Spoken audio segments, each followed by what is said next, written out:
نبی علیہ الصلوۃ والسلام فرمای کله چې یو بنده را ولاړ شي ګناه وکړي او الله جل جلاله پر د باندې پرده واچي او د شي کله راشي خپل مرګرو ته خپل ځان په خپل لاس باندې رسوا کی الله پر د باندې پرده اچولې وي خدای را ولاړ شي خپل ځان او په خپل لاس باندې رسوا کی ورته وای ما داسې ګناه وکړ نبی علیہ الصلوۃ والسلام فرمای كل امتي معافى الى المجاهرين الله جل جلاله زما هر امتی بخشي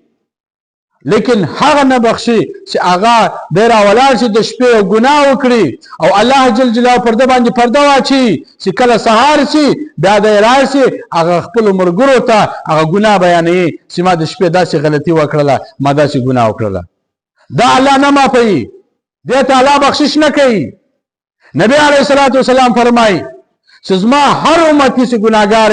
الله جل جلاله عفو ورته کوي الله بخشي لیکن هغه کس الله نه بخشي الله پرده باندې پرده واچي د ګناو کې الله د پرده وکي خلک په خبر نشي ډیر اولاد شي د خپل ګناه خلکو ته بیانوي یعنی خپل ځان په خپل لاس باندې رسوا کوي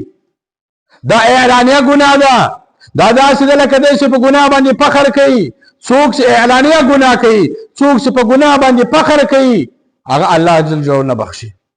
نو زما عزتمند ورونو مسلمانانو داسې به تاسو ډېر په مجلس کې اورېدلي خلک مجلس کې ما پلانکي ځای کې داسې غلا وکړه ما پلانکي ځای کې داسې ګناه وکړه ما پلانکي ځای کې داسې یو چاته دوکه ورکړه دا بیانوي ای ظالمه تا خو ګناه وکړه الله جل جلاله خو ستا په ګناه باندې پرده واچوله لیکن ترا ولاړ شوې خپل ځان دې په خپل لاس سره رسوا کوي نبی علیه الصلوۃ والسلام فرمایي دغه کس الله جل جلاله نه بخشي